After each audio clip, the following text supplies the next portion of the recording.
von gebrochenen Versprechen. Sie haben die Nase voll davon, dass nach der Wahl permanent genau das Gegenteil von dem gemacht wird, was vorher angekündigt wurde. Und deswegen halten wir diese Debatte heute von uns als extrem wichtig, da wir als AfD endlich wieder auch Vertrauen in politische Institutionen schaffen wollen. Sie wissen, dass wir auch differenzieren können. Zum Beispiel die Grünen und die Linken, die machen es etwas anders, die sind ehrlich. Die sagen den Bürgern ganz frei raus, was sie für eine verrückte Politik in diesem Land machen wollen. Die sagen ganz frei raus, dass sie für eine Verbotskultur sind, dass sie weiter die Politik der offenen Grenzen fortsetzen möchten, dass sie für Geschlechterquoten sind, diesen ganzen Quatsch, das kennen sie alles. Und es gibt Bürger, die wählen das ganz bewusst, das ist in Ordnung, das ist Demokratie. Perfide allerdings macht es die CDU. Die CDU macht genau das Gegenteil von dem. Die CDU macht genau das Gegenteil von dem im Wahlkampf, was die dann später in der Regierungsverantwortung macht. Und das möchten wir so nicht mehr. Und deswegen sagen wir ganz klar, wir als AfD, wir möchten wieder nach vorne blicken. Wir möchten uns eigentlich gar nicht so tief mit der CDU beschäftigen. Wir möchten uns mit den Problemen in unserem Land beschäftigen. Wir haben ganz andere Sorgen. Das finden Sie humorvoll. Das ist doch der richtige Anfang. Und da wissen wir auch wieder, wir haben einen wunden Punkt getroffen, meine sehr geehrten Damen und Herren. Und das werden wir auch weitermachen. Und deswegen, weil wir schon mal mit ein bisschen Humor gestartet sind, ist der Titel unserer aktuellen Debatte auch genau richtig. 24 Jahre CDU-Regierung, 24 Jahre gebrochene Versprechen, 24 Jahre Linkskurs. Und das ist das ganz große Problem dahinter. Es geht um diesen indirekten Linkskurs in dieser Gesellschaft, der eigentlich genau das Gegenteil von dem ist, was die Bürger eigentlich wollten. Weil sowohl im Westen als auch im Osten wählen, Frau Klemann, die Menschen mehrheitlich konservativ. Sie bekommen aber eine linksgrüne Politik unter dem Deckmantel und unter der Führung der CDU. Und wohin das führt, das sieht man zum Beispiel in Berlin ganz besonders. Da haben wir einen CDU-Bürgermeister. Und was waren die ersten Amtshandlungen? Ein Queerbeauftragten für jeden einzelnen Bezirk. Abschiebeaussetzungen, Enteignungsfantasien. Das ist der Kurs der CDU aktuell, eine linksgrüne Politik unter dem Deckmantel des schwarzen Mäntelchens. Das machen Sie nicht nur in Berlin, das machen Sie auch hier in Sachsen-Anhalt. Und davor müssen wir dieses Land schützen, meine sehr geehrten Damen und Herren. Und um das Ganze mal ein bisschen zu untermauern, beginnen wir mal einen Faktencheck. 2021 war die letzte Landtagswahl, Sie alle werden sich erinnern. Und schon damals hatte die CDU eine große Sorge vor einer starken AfD und hat deswegen konkrete Punkte im Wahlprogramm aufgenommen. Erstmal stelle ich mir überhaupt die Frage, warum Sie ein Wahlprogramm schreiben. Schreiben Sie doch mal ein Programm, Dinge, die wir in der letzten Regierung nicht umgesetzt haben. Das wäre mal ehrlich. Womit gehen Sie in ein Wahlprogramm ins Rennen, wenn Sie genau das Gegenteil machen? Und da habe ich die konkreten Punkte, indem ich einfach mal reingeschaut habe. 2021 waren Sie konkret im Wahlprogramm. Sie schrieben dort noch, Sie möchten eine fixe Obergrenze im Bereich der Migration. Sie möchten konkrete, konsequente Abschiebungen. Sie waren im Programm sogar noch der Meinung, dass Asyl nicht Einwanderung sei und dass nach dem Entfall des Schutzgrundes die Ausreise anstehen muss. Nach der Wahl wollte die CDU davon nichts mehr wissen. Da waren sie kompromissbereit, so nennen sie das, für ihre Koalitionspartner SPD und FDP, die beide genau diese Punkte ihres Wahlprogramms aufgeweicht haben.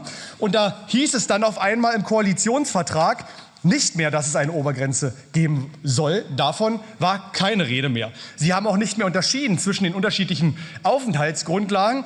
Nein, die CDU sprach auf einmal davon, ich zitiere, dass geflüchtete Menschen über ihre Rechte aufgeklärt werden müssen. Das ist dann im Koalitionsvertrag gelandet. Im Wahlkampf, und da erinnere ich mich noch ganz genau an diese ganzen Talkshows, wie Sie immer gesagt haben, dass unsere Staatsbürgerschaft geschützt werden muss, dass die nicht inflationär ausgegeben werden muss. Im Koalitionsvertrag hieß es dann plötzlich, ich zitiere, Einbürgerungen betrachten wir als Zeichen für eine gelungene Integration. Deshalb werben wir für Einbürgerung. Das hat die CDU unterschrieben. Genau das Gegenteil von dem, was sie im Wahlkampf versprochen haben.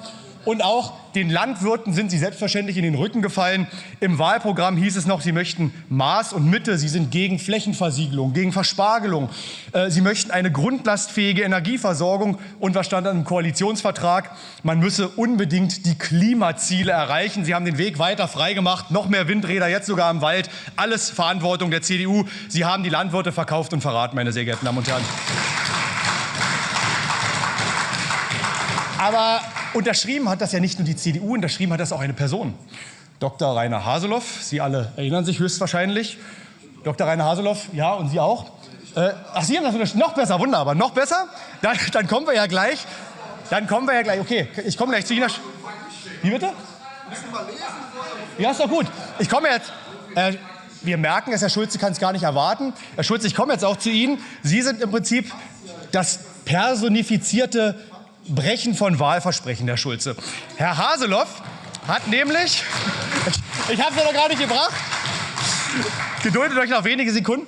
Herr Haseloff hat zu Beginn der Legislatur seinen Wählern versprochen, dass er bis zum Ende der Legislaturperiode Ministerpräsident bleiben wird. Und Herr Schulze, Sie waren noch konkreter. Sie haben den Menschen auch etwas versprochen. Das habe ich mir auch noch mal rausgesucht. Und zwar war das im August 2025. Zitat: Wir betreiben keine politischen Spielchen. Sie sagten, dass Sie, Herr Schulze, im September kommenden Jahres von den Menschen gewählt werden möchten und, ich zitiere, nicht irgendwie zwischendrin reingeschoben werden möchten.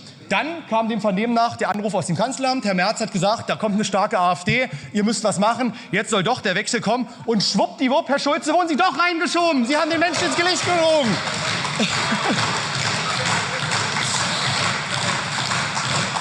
Ganz ehrlich, was hat das noch mit Ehre und mit Anstand zu tun? Wie können Sie Ihren eigenen Wählern so ins Gesicht lügen und so auf Grundlage eines gebrochenen Versprechens sich doch hier zur Wahl stellen? Übrigens auch noch politisch, Herr Schulze, im selben Zeitraum August, da haben Sie den Menschen zugesagt, Sie machen sich für eine Arbeitspflicht für Asylbewerber stark, flächendeckend. Die AfD hatte das, warten Sie mal ab, die AfD hatte das vorher ja beantragt, das hatte die CDU abgelehnt. Sie hatten es dann in der Zeitung geschrieben, also haben wir es wieder beantragt. Und wissen Sie, wer es wieder abgelehnt hat? Ihre CDU, Herr Schulze. Ihre Innenministerin hat gesagt, das wollen Sie nicht. Sie belügen die Menschen nach Strich und Faden.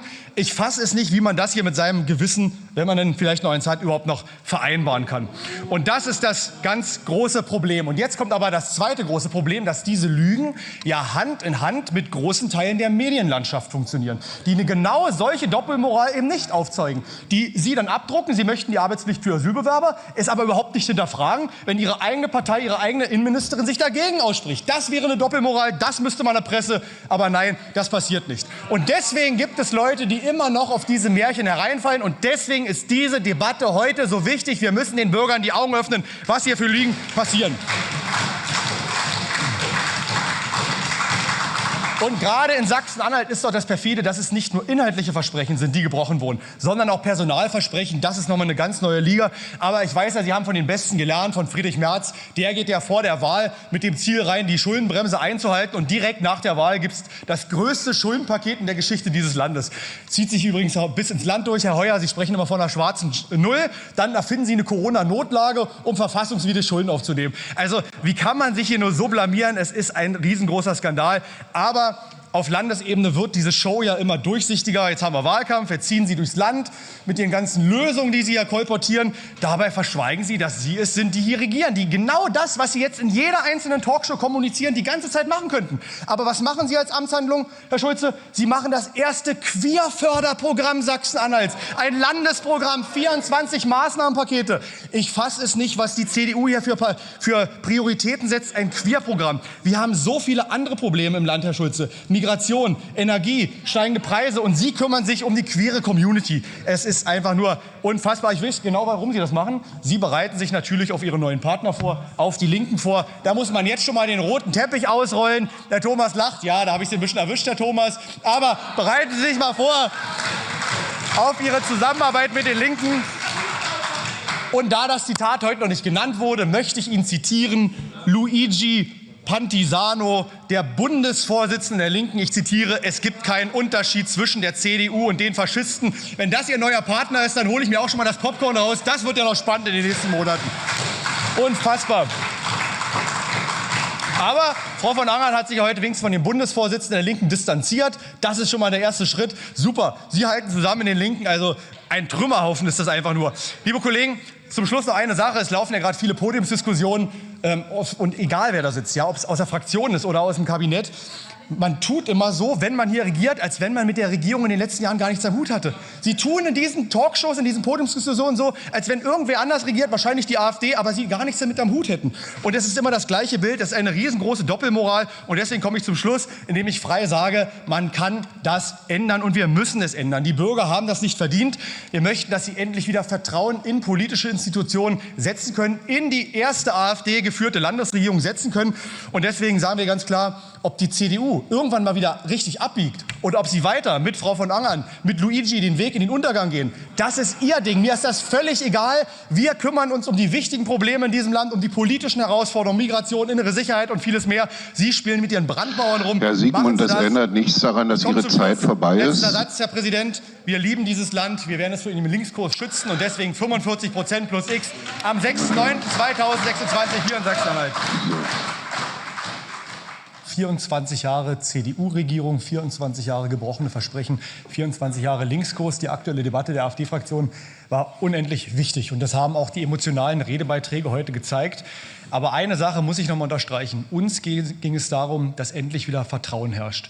Und eine Sache des Ministerpräsidenten, die möchte ich hier aufgreifen, weil ich sie ein bisschen einordnen möchte, so wie es viele Journalisten immer gern sagen. Herr Schulze, in einem Punkt bin ich eigentlich bei Ihnen. Auch ich habe den Anspruch, wenn ich hier Ministerpräsident werden sollte, der Ministerpräsident für alle rechtschaffenen Sachsen-Anhalter zu sein. Da bin ich völlig bei Ihnen. Ja, selbstverständlich. Da haben wir übrigens schon den ersten großen Unterschied zwischen uns und Ihnen. Aber eine Sache, die ist für mich entscheidend. Es gibt in meinen Augen nur einen einzigen, der darüber entscheiden sollte, wer hier Ministerpräsident wird. Das ist das Volk, das ist der Souverän. Und diese Entscheidung haben Sie nicht abgewartet. Diese Entscheidung, Herr Kosmel, das ist der große Unterschied. Herr Kosmel, das ist formal richtig. Aber es ist unser Anspruch als Demokraten, dass bei so einer wichtigen Entscheidung das Volk mitsprechen sollte. Und es hat es nicht, weil Sie das Volk belogen haben. Es wurde Ihnen versprochen, dass es keine Änderung innerhalb dieser Legislatur gibt. Und 6 Monate vor der Wahl so etwas zu machen, das ist vielleicht parlamentarische Geflogenheit, wenn Sie das so nennen. Aber es ist unredlich den Menschen gegenüber in diesem Land. Es ist unredlich der Demokratie gegenüber. Und das ist der große Unterschied. Wir möchten erst, dass das Volk spricht. Und deswegen warten wir diese Wahl ab, meine sehr geehrten Damen und Herren.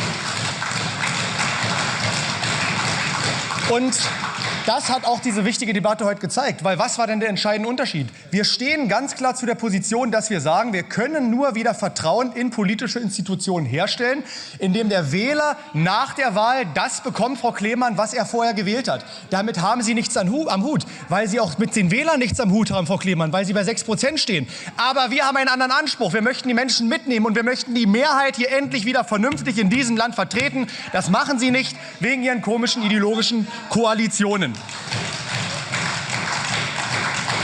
Und dann, meine sehr geehrten Damen und Herren, noch mal ein Beispiel für diese auch menschliche Doppelmoral. Herr Schulze, Sie stellen sich hier hin und sagen, dass der Tourismus in Sachsen-Anhalt gefördert werden soll. Ich erinnere mich, wo Sie privat mit Ihrem Amt in Hotels aufgetaucht sind, wo Sie sagen, die Reisebürste sollen da nicht lang, weil Sie das nervt. Das ist kein Anspruch, wie wir mit Touristen umzugehen haben. Die müssen wir wertschätzen und da kann man noch mal persönlich zurückstecken. Auch das muss man hier mal ganz deutlich sagen. Dann haben Sie die Beispiele mit Herrn Loth und Herrn Sesselmann genannt. Der große Unterschied, und das wird in Thüringen übrigens besonders deutlich, schauen Sie sich mal den Ministerpräsidenten Vogt dort an. Man muss doch mal die Kommunen auch wieder mitnehmen. Und was in Thüringen los ist, das ist ein riesengroßer Skandal. Und das möchten wir nicht, dass wir eine CDU haben, die sich hier in Sachsen-Anhalt so verhält wie die in Thüringen, die alles mitspielt für die Macht und für die Mandate. Das machen die Kollegen in Thüringen von Ihnen, das möchten wir hier in Sachsen-Anhalt auf keinen Fall. So, dann habe ich mir mal aufgeschrieben, was Sie hier alles hier so von sich gegeben haben. Frau Pehle hat gesagt, man braucht Mehrheiten. Frau Pehle, es gibt keine Mehrheiten für Ihre komischen künstlichen Koalitionen. Wenn die Bürger da draußen transparent wüssten, was Sie hier alles mitspielen, dann... Wie bitte? Abwarten, Herr Dr. Schmidt. Wir haben doch noch ein paar gemeinsame Jahre. Und wenn Sie Demokrat sind, Herr Dr. Schmidt, werden Sie diese demokratische Wahl akzeptieren? Sollte es eine absolute Mehrheit für die AfD geben, Herr Dr. Schmidt? Keine Antwort, wunderbar. Werden wir ja sehen. Aber genau das ist die abgehobene Art. Wir werden es sehen. Warten Sie doch einfach mal noch 2 Monate ab. Das zweite Problem, Frau von Angern, ist ja, dass der Bezug zur Bundesebene auch noch mal hier diskutiert werden muss, die Bundesebene. Sie haben gesagt, wir können uns auf Bundesebene nicht durchsetzen, wenn wir das so machen. Wissen Sie, das Problem, was in Berlin gerade passiert, ist ja, dass die Bundesregierung nur so arbeiten kann, so schlecht, wie sie aktuell arbeitet, weil die Länder mitspielen. Und das hat ja auch die Entscheidung zwischen Dr. Haseloff und Herrn Schulze gezeigt. Kommt der Anruf aus Berlin, schwingt die Peitsche, spielen die Länder mit? Und das ist das Problem. Und das hat das BSW auch gemacht in Brandenburg und in Thüringen. Wenn es um die Macht geht, um die Mandate, dann spielt man alles mit. Und das ist der große Unterschied zwischen uns und Ihnen. Herr Kosmel von der FDP, Sie haben gesagt, man kann nicht alles schlecht reden. Der Monitor sagt, ist alles wunderbar. Herr Cosme, der große Unterschied ist, dass wir die Realität noch anerkennen, was die Entwicklung für die Zukunft anbelangt. Ich gebe Ihnen recht, natürlich ist nicht alles schlecht. Und natürlich ist unser Land ein wunderbares. Aber wir sehen doch die Entwicklung, in die wir reingehen. Demografie, medizinische Versorgung, wirtschaftliche Entwicklung. Man muss doch mal jetzt schon auch perspektivisch denken und nicht immer nur von Wahl zur Wahl. Und das ist der große Unterschied. Wir denken über Generationen, Sie denken in Legislaturen. Das ist der nächste große Unterschied. Und letzter Satz, Herr Gürt, Sie haben uns ja quasi empfohlen, dass wir uns aufweichen, damit wir koalitionsfähig sind. Herr Gürt, der Unterschied zwischen uns und Ihnen, ich möchte mich auch weiterhin im Spiegel angucken können. Dankeschön.